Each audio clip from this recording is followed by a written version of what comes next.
olvidar el contexto en que se está desarrollando todos estos problemas relacionados con la sanidad pública. El contexto, ya sabéis, estamos en un sistema económico que saldrá a lo largo de la tarde, un sistema económico despiadado, al que no le importa que la gente muera, lo estamos viendo en Gaza, o que vivan en la calle y demás. Unos seres humanos que en el fondo van y vienen sin tener presente que formamos una misma tierra y que estamos obligados a vivir determinados derechos en igualdad. Lo que aquí defendemos hoy es uno de los derechos humanos básicos, que es el derecho a la salud y gratuito. Por lo tanto, no podemos perder esta perspectiva. Los tres ponentes, como he dicho, son personas de mucho prestigio, tienen publicaciones en las revistas internacionales de medicina más conocidas y se han empeñado en defender algo en lo que ellos han trabajado ya durante muchos años, también defendiéndolo, que es la sanidad pública. Los tres son médicos que han estado trabajando en la salud pública. Y es muy importante decir que todo lo que organizamos desde la plataforma son actos de voluntariado. Es decir, un voluntariado que en la provincia cada día es más grande, que quiere una sanidad pública, gratuita y de calidad. Dicho esto, presento al primer ponente. Torres Tortosa es especialista en medicina interna, máster de enfermedades infecciosas, es jefe de esta sección del Hospital Punta de Europa. Actualmente, como es habitual ya en estas mesas, todos estamos jubilados. Es miembro fundador de la Asociación para la Defensa de la Sanidad Pública, que actualmente está integrado en el colectivo de Marea Blanca de Andalucía. Nos va a hablar el doctor Torres Tortosa de la situación actual de las listas de espera sanitarias en Andalucía, causas, riesgos y consecuencias. Cuando usted quiera, maestro. Antes de empezar, yo quería agradecer a la Asociación de Emprendedores del Patrimonio Algecireño AEPA 2015 y a la Asociación, a ver si lo digo bien, a la Asociación de Alumnos Mayores de la UCA Julia Raduca, su colaboración en la difusión de este acto. Y quería agradecer a esta casa las facilidades que nos ha dado para que este acto se celebre aquí. La universidad pública es un foro donde es lógico que se exprese la sociedad. Pero lo que tengo que decir es que todos los trabajadores de esta casa, en todos los estamentos, desde el primer momento que tuvieron conocimiento de este acto, han prestado toda la colaboración posible para que se llevara a cabo. Y en concreto quiero agradecer a Alfonso Menéndez, que ha sido el intermediario entre nosotros, que no conocíamos esta estructura, y a su responsable, el intermediario eficaz que ha estado pendiente de todos los detalles para que esto saliera bien. Así que muchas gracias. Empezamos. Este es el esquema de lo que yo les voy a hablar. En primer lugar, transmitir cuál es la situación de los indicadores clave de las listas de espera sanitarias en Andalucía. Posteriormente hablaremos de cuáles son los riesgos y consecuencias de las listas de espera prolongadas. A continuación hablaremos de la evolución de los indicadores, cómo han evolucionado a través del tiempo y la repercusión que han tenido sobre la población. Y por último, transmitiremos unas pinceladas de qué políticas sanitarias nos han llevado a esta situación.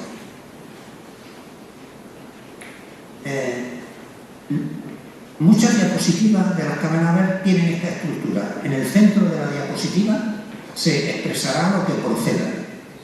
Y debajo En ese recuadro sobre fondo negro está la referencia de lo que estamos diciendo, de manera que si ustedes en cualquier buscador de internet ponen esa referencia, encontrarán el texto y la información de lo que nosotros les estamos diciendo.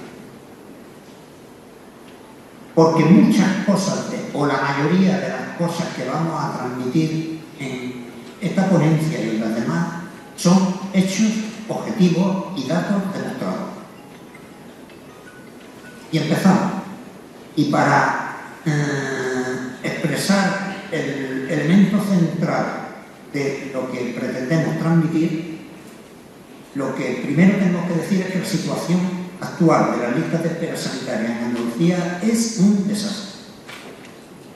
Van a ver muchos gráficos como este, donde en las barras se expresa lo que se quiere medir. Y hay varias barras porque se está comparando ese indicador. En este caso, el porcentaje de citas del médico de familia que da el porcentaje de citas presenciales que se dan en las primeras 48 horas. Y como se puede ver, hay una gran variabilidad entre las distintas comunidades autónomas. La media nacional es un 21%, un dato ya deficitario, pero como se aprecia, en algunas comunidades autónomas la situación puede considerarse aceptable y en Andalucía es verdaderamente mala. Solo un 13,4% son las citas presenciales que se dan ahora, en diciembre de 2023, que es la última fecha que podemos analizar este indicador en nuestra comunidad autónoma. Aquí pueden ver el tiempo de espera que se tarda en ser atendido por el especialista cuando se solicita una revisión por esto. De nuevo pueden ver la variabilidad que hay entre las distintas comunidades autónomas. La media nacional son 105 días, 3 meses y medio, un dato ya bastante preocupante. Pero es que se puede apreciar en la diapositiva claramente cómo la situación es bastante aceptable en el País Vasco y en Castilla-La Mancha. En cambio, es muy mala en Canarias, Navarra y Andalucía. En nuestra comunidad autónoma son 5 meses lo que tarda el especialista de tiempo medio en valorar a un paciente. Estos datos son de diciembre de 2024. Toda la información que les estoy presentando está en la página web del Ministerio de Sanidad y puede ser comprobada por todos. ¿Y cuándo tenemos que esperar los de alta? Eso es lo que se expresa en esta diapositiva de la misma manera. Tiempos aceptables en algunas comunidades autónomas y desastrosos en otras, como Extremadura y Andalucía. Datos de diciembre de 2024 en nuestra comunidad autónoma son casi 6 meses. La media nacional no es brillante, pero estamos a la cola en esta situación. Y lo que demuestran estos gráficos es que la gestión sanitaria puede hacerse aceptablemente bien o de manera óptima en algunos territorios y en otros se hace de forma muy deficitaria. Y una cuestión. Las listas de espera se han actualizado en Andalucía en junio de 2025. Las listas de espera son números y la manera de saber si una lista de espera está bien regular y mal, hay 2 métodos para ello.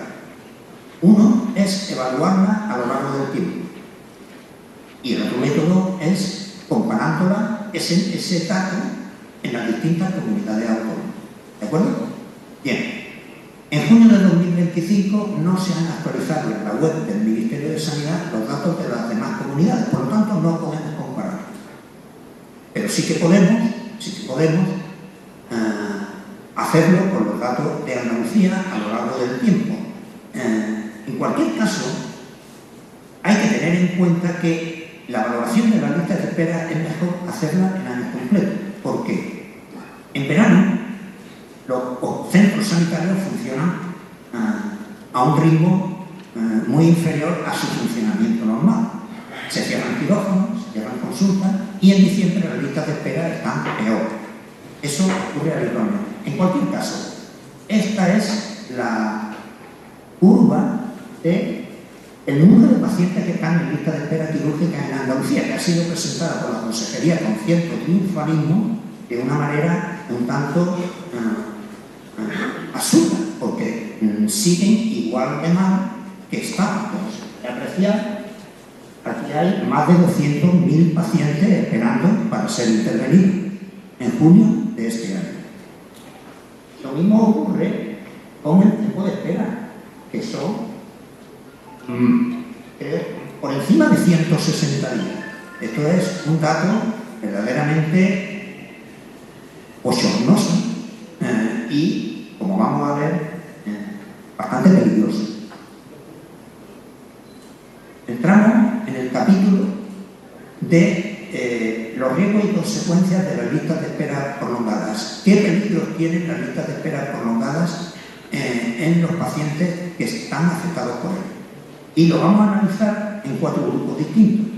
En pacientes con cáncer, en pacientes con enfermedades no oncológicas, los riesgos que tienen las listas de espera para la salud mental y los efectos sobre los recursos y el gasto sanitario.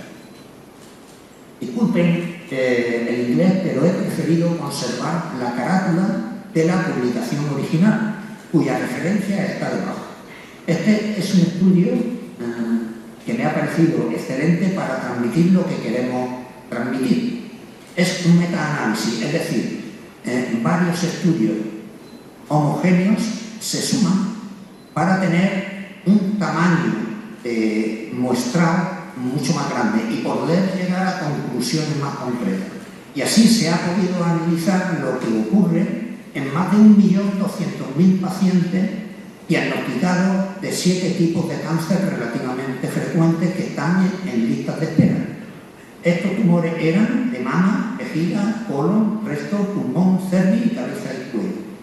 Siendo el objetivo principal del estudio las variaciones en el riesgo de muerte por cada 4 semanas del tratamiento, de recargo del tratamiento principal, sea este cirugía, radioterapia o quimioterapia.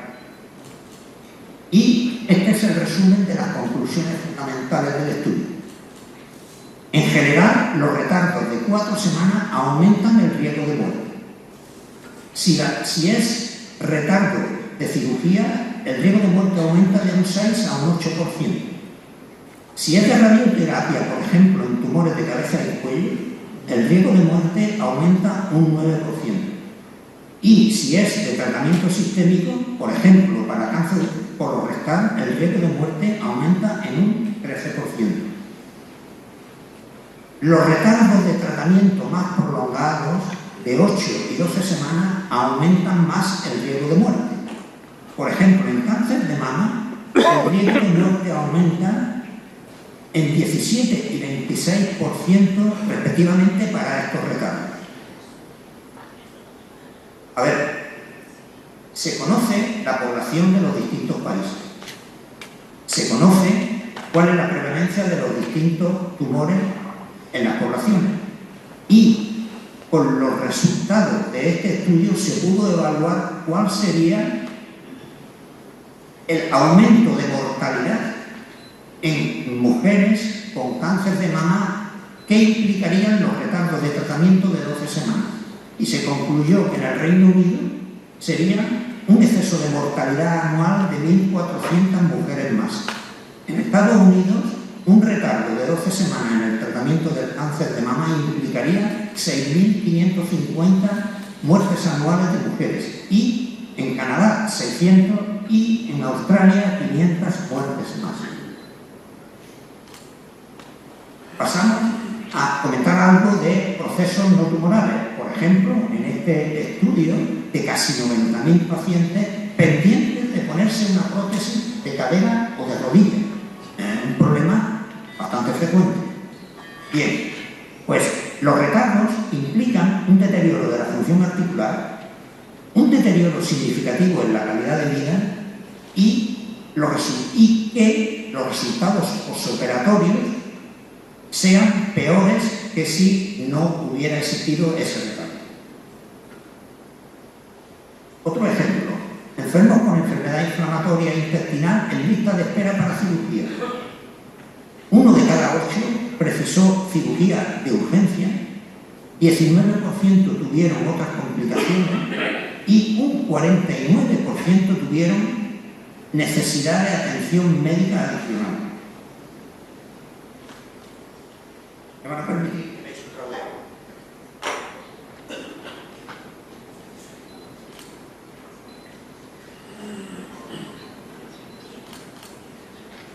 Bien, lista de espera de enfermos que tienen el mayor sufrimiento que produce una enfermedad, el dolor crónico severo. Listas de espera para ser evaluados por unidades del dolor. La mitad de ellos tenían depresión grave, una tercera parte tenían ideación suicida y el dolor era catalogado como muy intenso en 7 de cada 10. Y en ellos los síntomas acompañantes eran mucho peores. Fíjense en este gráfico. Las líneas blancas representan la población normal de igual edad. Las líneas grises, población con otras enfermedades. Y las líneas negras, enfermos con dolor crónico. El dolor crónico disminuye la actividad física, disminuye la percepción de salud general, disminuye las funciones sociales y la relación social de las personas, tienen un estado emocional lamentable y, como hemos visto, serios problemas de salud mental. El dolor crónico aniquila a la persona de manera, y es una tortura permanente 24 horas al día y 7 días a la semana. Son muchos las consecuencias de las listas de espera en aspectos de salud mental y en muchas capacidades y necesidades funcionales de la vida, incluyendo que implican en muchas personas problemas laborales. Y esto también es importante. Los enfermos en lista de espera tienen un aumento de atenciones médicas de todas las especialidades, un aumento de atención en otros niveles y mayor consumo de fármacos y recetas, es decir, un mayor consumo de recursos y gastos sanitarios. Veamos de nuevo la lista de espera quirúrgica. Como pueden ver, la variabilidad es enorme entre distintas comunidades y la lista en Andalucía roza un nivel escandaloso. Pero un enfermo que está en lista de espera quirúrgica tiene un diagnóstico, está diagnosticado. Y por lo tanto, se ha establecido qué pauta de diagnóstico hay que seguir. Asumimos que si un enfermo está diagnosticado de cáncer de colon, su espera de tratamiento va a ser distinta a un enfermo que tiene un cálculo de la vesícula y que tiene síntomas médicos. Pero el grave problema que tiene una lista de espera es la del paciente que no está diagnosticado. Si a esta persona que tiene ciertas molestias lo tiene que ver su médico de familia, ya sabemos que en Andalucía la espera es relativamente prolongada. Se pueden ir a lo mejor 10 días, 2 semanas, y si le piden un análisis, más. La media en Andalucía para que te vea el especialista son 5 meses. Y si el especialista te pide alguna exploración, por ejemplo un TAC, no digamos una endoscopia con biopsia, pues la lista de espera aumenta más. Y luego hay que esperar a que te dé una nueva cita para la elaboración de los resultados y el informe correspondiente. Se pueden ir unos 6 o 7 meses y, como hemos visto, esto tiene graves consecuencias para las personas. En ocasiones son consecuencias vitales. ¿Y desde cuándo ocurre esta lista de espera? ¿Desde cuándo son tan retardadas? Pues fíjense. Adelantar. Este es el resumen de todo lo que hemos hablado. Y son hechos demostrados. Las listas de espera sanitarias prolongadas aumentan el riesgo de muerte en pacientes con cáncer, empeoran la calidad de vida, disminuyen las capacidades físicas de las personas, inducen problemas serios de salud mental, implican problemas laborales y conllevan un mayor consumo de recursos y aumento del gasto sanitario. Y lo que apuntaba antes, ¿desde cuándo las esferas sanitarias en Andalucía se han deteriorado? Pues para que en 2018 el médico de atención primaria veía a más de la mitad de los pacientes que lo solicitaban. Y ello ha caído en 2023 al 13%. Tremendo.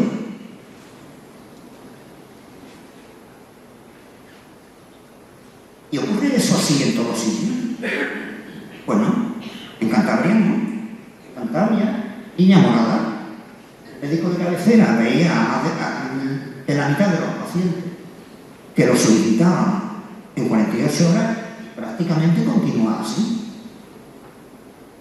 En lo que se refiere a lista de espera para el especialista, en 2018 hubo un cambio de criterio para hacer este contagio. No sabemos por qué razón, no lo hemos conseguido averiguar, pero solo a partir del 2018 es cuando podemos valorar esta lista de espera. Como se aprecia en el gráfico, en la línea verde, la roja es la media nacional, la línea verde en 2018 estaba en un nivel muy alto. Cayó bastante, probablemente por la pandemia o por las consecuencias de la pandemia, y posteriormente se ha elevado hasta un nivel inaceptable, bajo nuestro punto de vista. ¿Y ocurre así en otras comunidades? Pues no, en el País Vasco no ocurre así. Estaba en un nivel óptimo en el 2012 y así continúa, línea morada. ¿Vale? En cuanto a la línea de espera quirúrgica, es una cuestión paralela y similar. Muy alta cuando ocurre el cambio de criterio, baja, que creemos que fue por lo que hemos dicho, y vuelve a estar pues, en casi 6 meses de espera quirúrgica. Que como se aprecia en este gráfico, no ocurre así en otras comunidades. En el País Vasco estaba en unos niveles óptimos y continúa así en el momento actual. Se vuelve a demostrar que la gestión sanitaria se puede hacer bien o se puede hacer muy mal, como está ocurriendo aquí, como está ocurriendo en nuestra comunidad autónoma. Y es que esto de las listas de espera en el nivel que están tiene más consecuencias. Porque si no me puede ver mi médico de familia, me voy a urgencias. Y las urgencias se colapsan, y esto lo hemos ya asumido como normal, especialmente en verano. Pero no es normal. Esto es evitable y se sabe cómo evitarlo.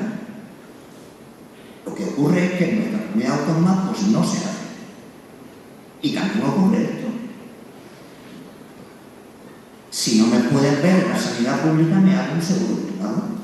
Y en 2014 los seguros privados en España eran contratados, eran 10.095.000, que ello implicaba un montante de 9.254.000 millones de euros. Y el negocio funciona cada vez mejor. Cabe preguntarse, ¿esto qué es? ¿Qué está pasando aquí? ¿Es una incompetencia o hay algo más? Porque lo que sí está ocurriendo es una ecuación que nunca falla. Si la sanidad pública no funciona, mejora el negocio privado. Y veamos, porque están ocurriendo más cosas. Fíjense, porcentaje de intervenciones quirúrgicas a lo largo de los últimos años. Línea roja, intervenciones que se hacen en hospitales públicos. Línea azul, en hospitales privados. En la línea azul se incluyen también intervenciones en privados concertados por el sistema público. Las intervenciones que se hacen por los seguros privados contratados, por la persona que individualmente va a operarse a un hospital privado, y los hospitales privados concertados que hace el sistema público. Y como se aprecia, a lo largo de los años han disminuido las intervenciones en hospitales públicos y han aumentado ligeramente en centros privados. Algo preocupante. Pero es que esa convergencia en Andalucía ha tenido una evolución brutal. Aquí se opera por igual ya en centros públicos y privados. Esto es lo mismo, nada más que representando un número de intervenciones en vez de porcentaje. Y como se aprecia, se puede ver que en nuestra comunidad se opera, el número de intervenciones en centros públicos y privados es similar. Esto es bueno para nosotros, para los pacientes o para el negocio. ¿Será que se han cerrado hospitales públicos y por eso lo se está haciendo? Suena un poco raro, ¿verdad? Fíjense, número de camas por 1000 habitantes a lo largo de 14 años. Tanto la media a nivel nacional como en Andalucía. Y así es como se debe de medir. Porque el número de camas puede ser correcto o satisfactorio en un momento, con el paso del tiempo crece la población y ese número de camas resulta deficitario. Por tanto, esta forma de medirlo es la que nos parece correcta. Y como ven, el nivel de Andalucía siempre ha estado muy por debajo de la media nacional. Dato importante. Pero bien se aprecia a lo largo de estos años el número de camas públicas ha aumentado en Andalucía sustancialmente, porque son camas por 1000 habitantes. Este ligero aumento de 1,7 a 1,9 suponen unas 1.600 camas más. ¿Cómo es que entonces se está operando cada vez más en centros privados? Que luego, en parte, hay que pagar con dinero público. ¿Vamos en la dirección correcta? ¿O en una dirección desastrosa? ¿Y ocurre así en todos sitios? Pues no. En el País Vasco no ocurre así. En el País Vasco se opera 3 veces más en centros públicos que privados. Y resulta que en el País Vasco tiene las listas de espera más bajas del país. Empiezan a encajar las piezas. En resumen, hechos demostrados de las listas de esperas sanitarias en Andalucía. Hechos demostrados. 1. Están prolongadas hasta un nivel inaceptable. 2. Perjudican gravemente la salud de las personas implicadas. 3. Son de las más prolongadas del país. 4.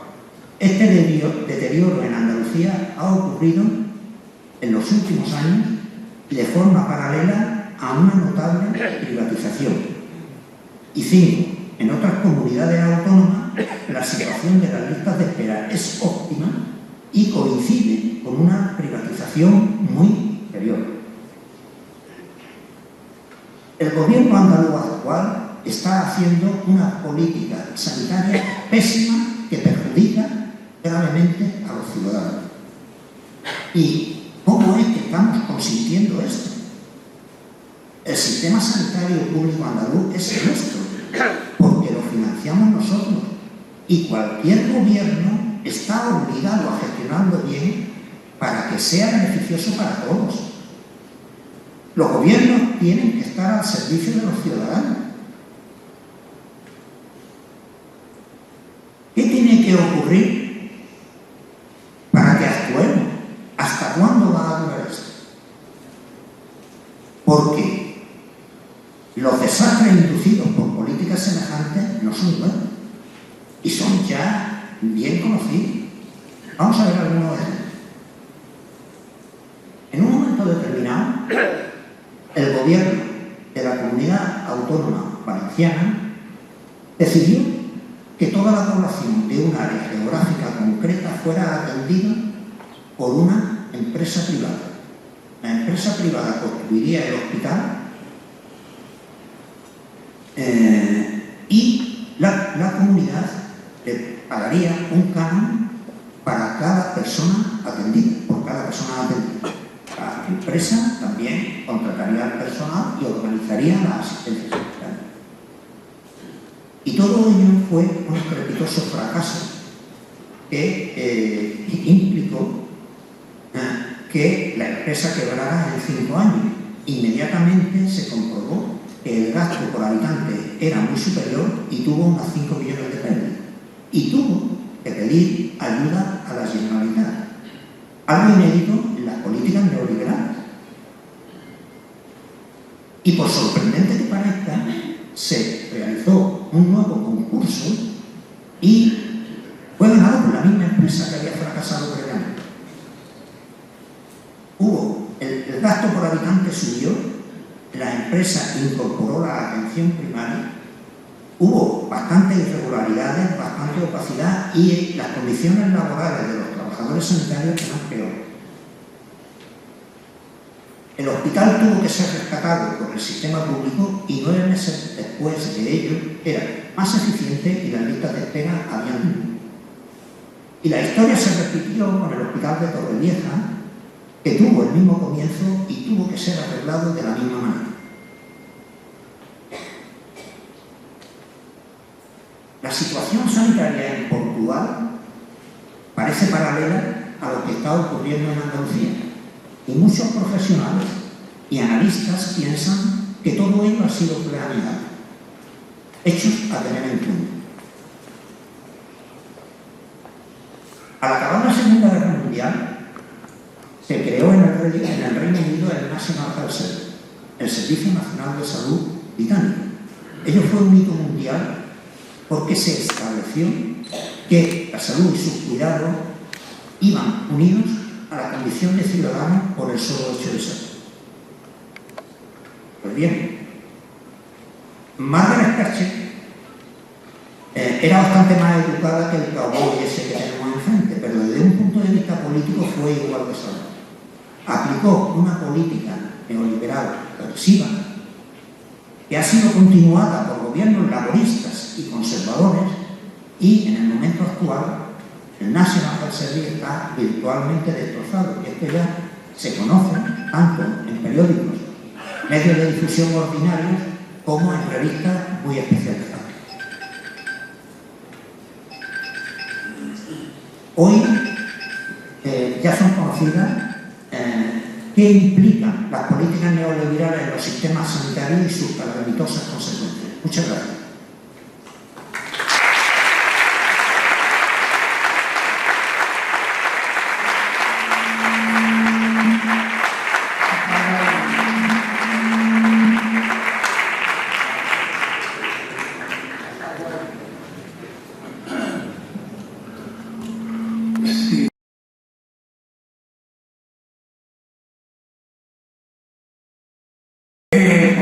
Palacio, tiene usted la palabra. Hay un micro por ahí.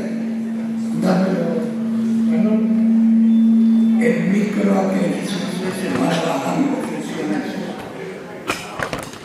Sí, mira si funciona.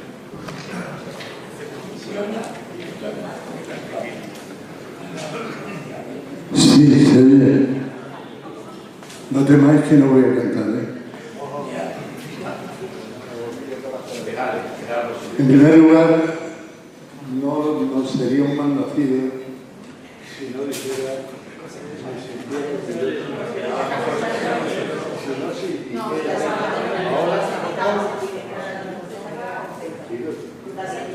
ahora que sería un mal nacido si no dijera y me sintiera orgulloso de dos cosas. Primero, que Cádiz ha sido pionera en muchos sentidos en lo que es la defensa de la salud pública. Y eso no ha sido casual. Eso ha sido por dos razones.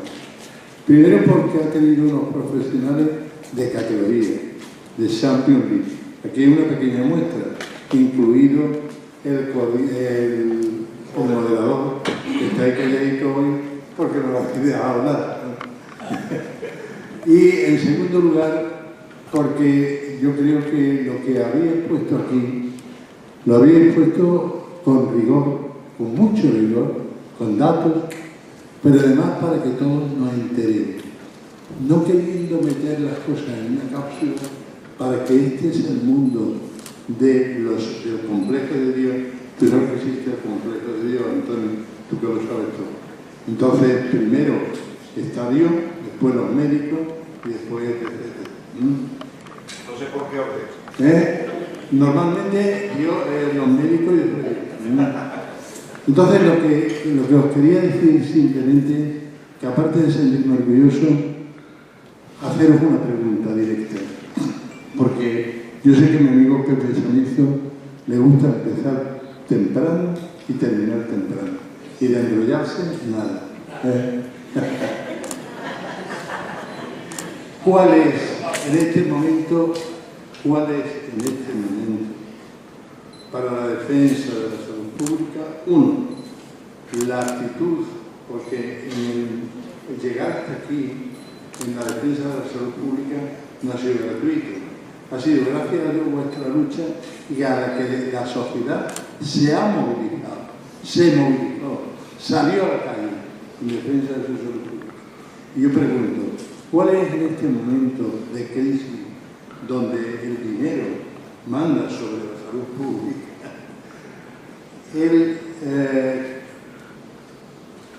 la mejor o la solución más indicada que debemos adoptar, la actitud para coger y salir de este bache, que más que un bache es un socavón de mil pares de la vida?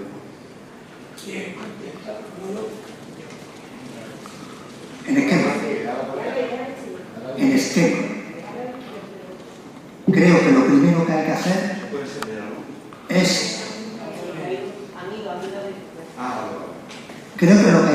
Juan Antonio, es primero, y punto muy importante, tener claro quién deteriora el sistema sanitario público y no votar a esa alternativa cuando haya elecciones.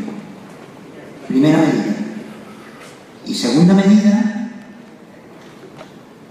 un complementario de esta medida es a las demás alternativas que dicen, como ha dicho Antonio Vergara, yo defiendo la sanidad pública. Los que dicen defender la sanidad pública deben de concretar qué es defender la sanidad pública.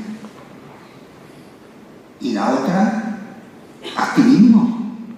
Hay que rebelarse, que es que nos están quitando algo que es nuestro y que nos es imprescindible. Entonces hay que rebelarse y levantarnos del sofá, porque vivimos en una sociedad ahora mismo anestesiada. Entonces tenemos que cambiar y rebelarnos. Por eso he puesto la diapositiva de 1981 del alcalde de Algeciras. Estaba mezclado con los trabajadores del Hospital Punta de Europa y con los ciudadanos de esta ciudad, que tomaron el salón de actos del hospital durante 6 meses, 24 horas al día, para reivindicar que el hospital se abriera completo. Eso es lo que yo creo que hay que hacer.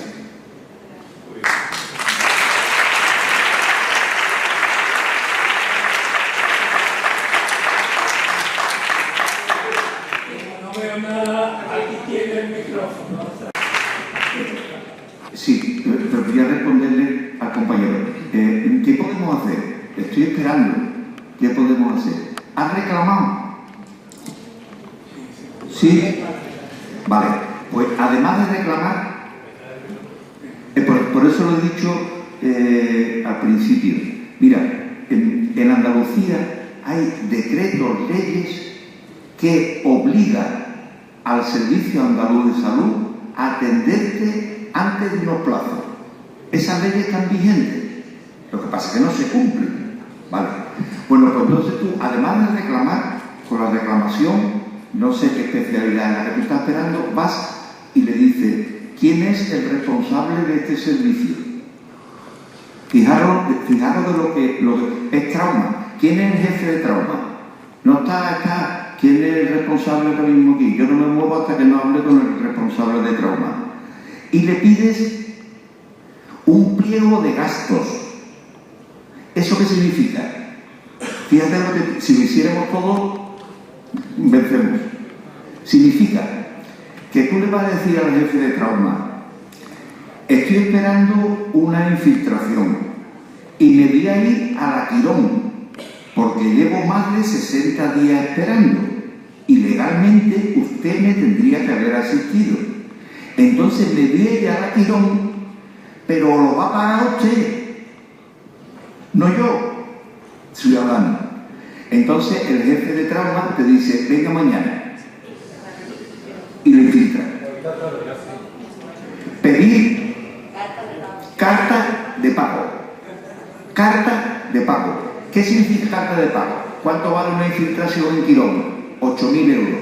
Vale, pues va. Y claro, el follón es tan grande que va a hablar con alguien y dice que yo tengo que infiltrarlo mañana que...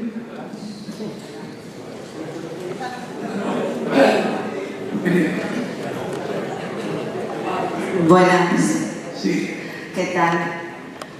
Bueno, al hilo del tema de la carta de pago, nosotros hemos hecho mucho tema de pedagogía. Yo soy Alejandra Pajares, trabajo de forma altruista en la Coordinadora Comarcal en Defensa de la Sanidad Pública del Campo de Gibraltar. También estamos en redes sociales ahora pues, informando a la gente vía vídeos cortos o reels, informando a la gente de sus derechos, de lo que pueden hacer, de lo que no. Entonces, aquí el tema de la carta de pago, como bien informaba Antonio, es muy importante que respetéis los plazos. Cierto es que muchas veces le dices al de cabecera que no puedes hacer una vida normal, que el dolor te está afectando, pero te derivan de forma normal, o sea, no preferente al especialista. Cuando no es preferente tenéis que esperar 60 días, cuando es preferente tenéis que esperar 10 días, cuando es una prueba diagnóstica son 30 días. Si en ese plazo no os han citado, ahí vais y pedís la carta de pago, o bien de la forma que lo ha dicho Antonio, o podéis ir a atención al usuario, historia de usuario, en el hospital, en el que os corresponde. Dicho esto, el gobierno de Moreno Bonilla, porque esto es, la carta de pago sirve para prueba diagnóstica y primera consulta con especialista. Ojo, para revisiones no, ¿vale? Y también la hay para intervenciones quirúrgicas. Y aquí, he aquí el problema, Antonio, si eres tan amable de contestarnos.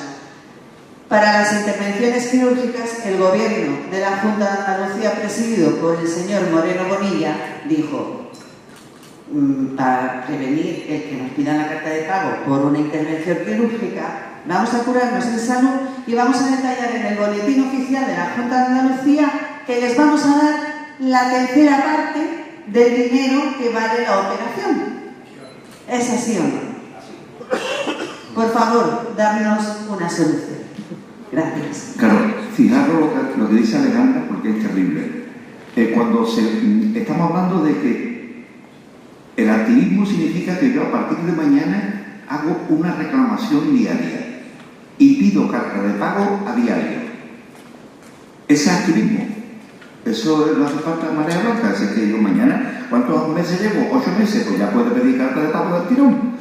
Si hubiera, ¿sabéis lo que nos dicen desde las delegaciones? Pero oye, ese descontento que ustedes estáis diciendo si no hay reclamaciones. ¡Joder! Y verdad, no hay reclamaciones. En el País Vasco hay millones de reclamaciones. Y no lo que están. Pero están hasta aquí de reclamaciones. ¿Por qué? Porque la gente, ¿vale? Activismo tal. Fijaros lo que está diciendo. Yo estoy esperando una cirugía y la fecha del decreto se me está acercando. Estamos siguiendo. Se está acercando. Entonces, ¿qué hacemos? Hola, buenos días. Buenos días. Soy del Servicio Andaluz de Salud. Dígame, que mañana puede usted operarse a la Quirón. ¿Cómo? ¿Perdón? Sí, ¿usted no está esperando una intervención quirúrgica? Pues que puede ir usted el lunes a Quirón a operarse. Y dice el paciente, no, yo quiero operarme en la pública. Ah, pues entonces espere, pero ya cumplió, el SAT ha cumplido ya no puede pedir la carta de pago, porque te he ofertado operarte en la privada. ¿Entendéis el truco? Siguiente punto, y es 10 segundos. Alejandra y 3 compañeros más, en una página de Facebook que se llama Sanidad 100% Pública Andalucía. Sanidad 100% Pública Andalucía. Diariamente un vídeo corto. Es impresionante. Se están acercando a 200 vídeos que te informan de la carta carta de pago. Entonces, pillaron. Siguiente punto. Del 3 al 9 de noviembre, Semana Gaditana en defensa de la sanidad pública. Vamos a rodear los centros de salud, vamos a hacer... Y el domingo, una gran manifestación. 3 al 9 de noviembre.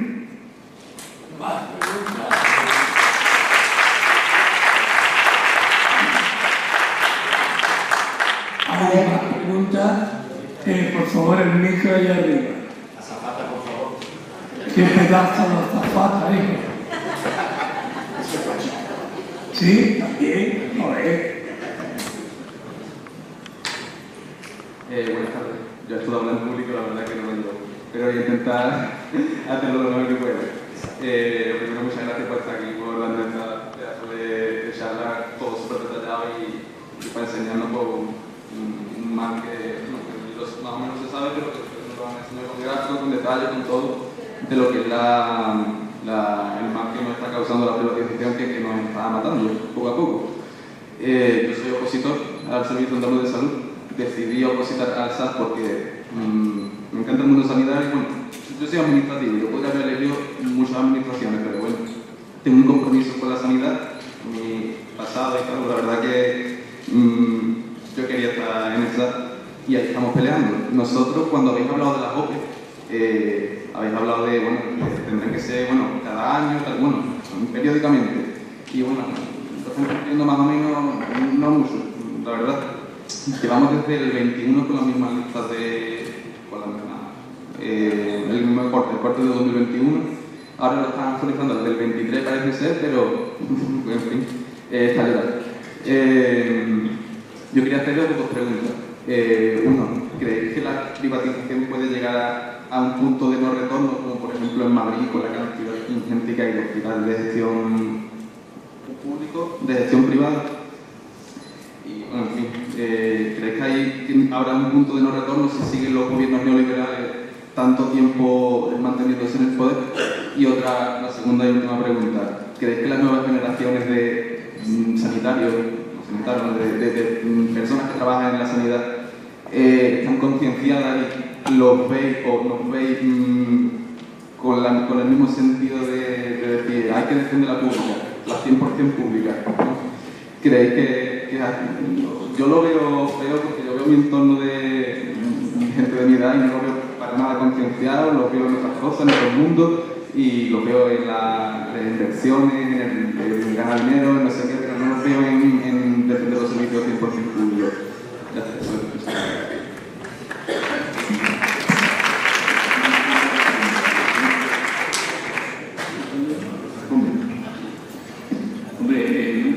Lo que plantea es que si realmente la privatización se va a hacer absolutamente estable y va a ir cada vez ganando más territorio, eso depende de todo, depende de nosotros. Hasta ahora mismo, pues las cosas están claras, es decir, esa es la intención del gobierno actual. No es que el gobierno anterior no tuviera algo de esa intención, lo que pasa es que era mucho más suave su participación en la privatización. No hay comparación entre la situación de privatización que había hasta 2018 con la que hay actualmente. No hay comparación. Ahora mismo la situación es muy grave, muy severa.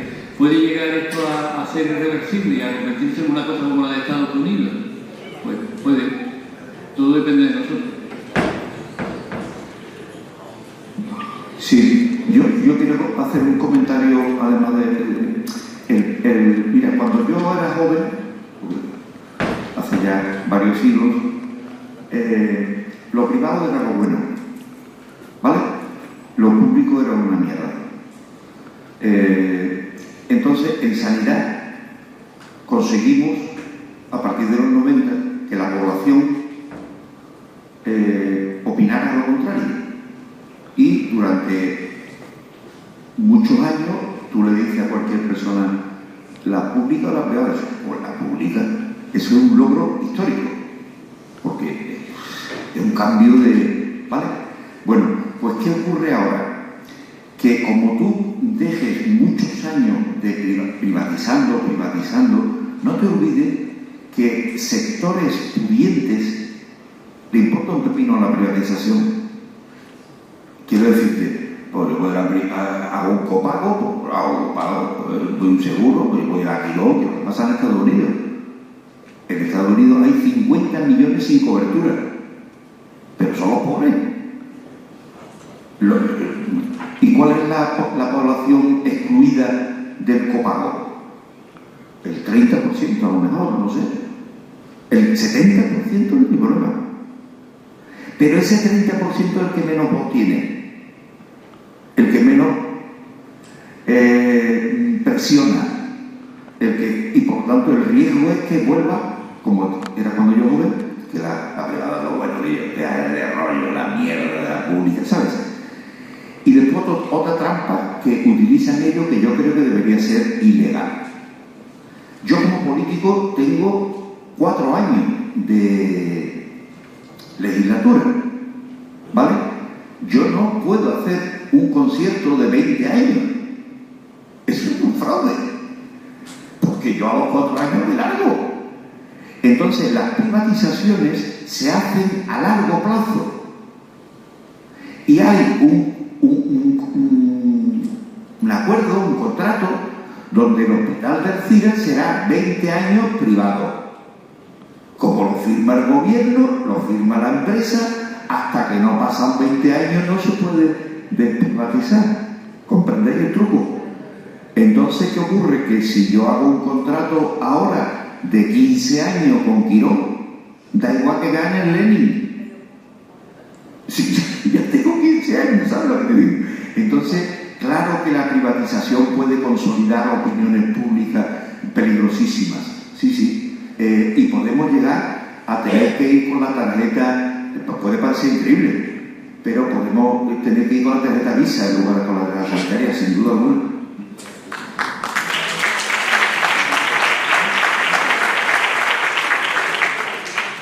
Bueno, voy a contestar yo también lo que me parece que es un concepto importante a tu pregunta. Independientemente de que los ciudadanos puedan votar una opción conservadora u otra progresista, pueden votar a una alternativa política de izquierda o a otra de derecha, hablando de sanidad, lo que está demostrado es que los sistemas públicos son mucho mejores, midiendo el principal indicador, que es la mortalidad evitable. Eso está ahora contundentemente demostrado. Y está demostrado también que el neoliberalismo es un credo. No está basado en estudios científicos que demuestren sus mejoras. Y de luego en sanidad en absoluto. En sanidad en absoluto. El neoliberalismo sirve para que se enriquezcan más unos pocos. Pero los sistemas sanitarios públicos tienen mejores resultados en salud. La gente puede votar lo que quiera, pero esto es lo que está demostrado.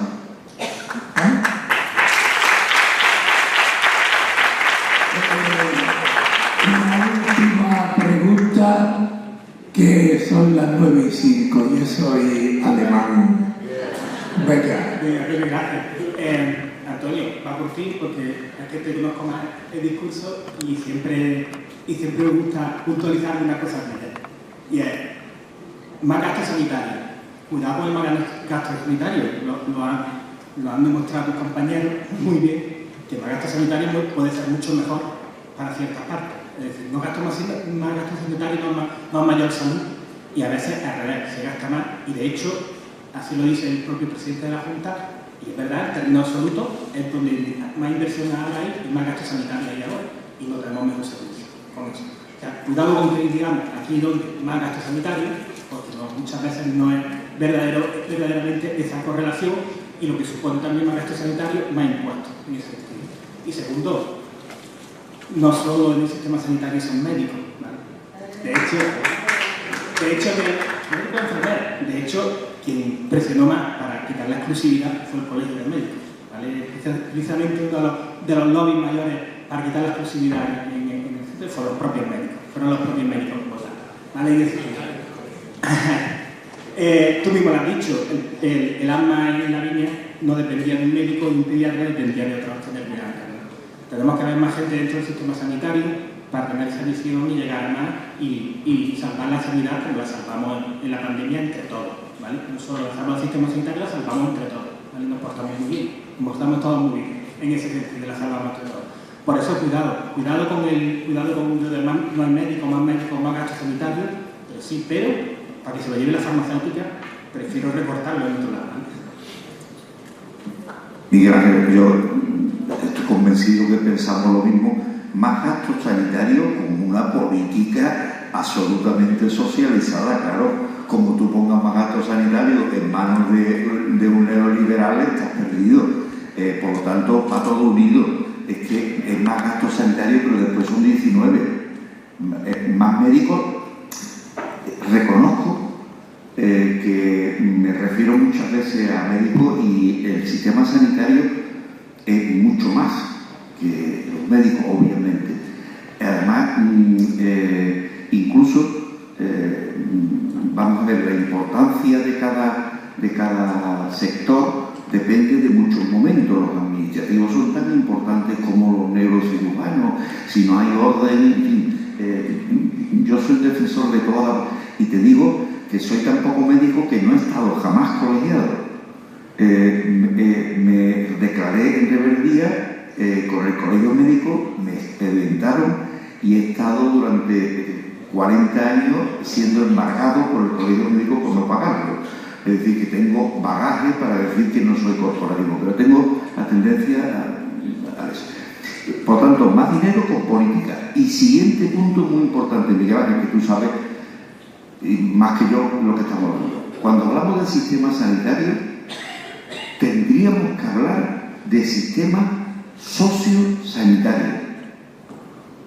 Porque muchas veces los problemas que tenemos los sanitarios es como coño le doy el alta a este abuelo, que vive en una azotea solo y no puedo mantenerlo en el hospital porque los hospitales nuestros son de agudos. Yo tengo en la puerta 10 personas que están echando sangre por la boca. Y si tengo abuelos que lo que necesitan es cuidados, ese era nuestro problema en La Guardia. Y el espacio sociosanitario, que con Pepe lo hemos trabajado 1.000.000 de veces, y doy una idea que no se llevará a cabo, pero que se puede llevar a cabo, y en los planes locales de salud, que es a lo que se dedica Miguel Ángel fundamentalmente, es poner los sanitarios y los trabajadores sociales de los ayuntamientos a trabajar juntos. Nada más. Que todos los días se vean martes, miércoles y viernes 10 trabajadores sociales del ayuntamiento y 4 enfermeras de enlace. Francisco, sí, además de diabético que nadie lo lava, es que no come, es que no hay muerto. Sistema 100% sociosanitario. Bien.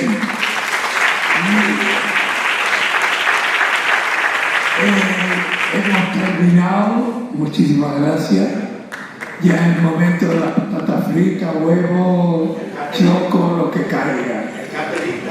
Sí. Seguimos en la lucha, como siempre, por hacer una sociedad más justa y más igualitaria por lo menos. Muchas gracias.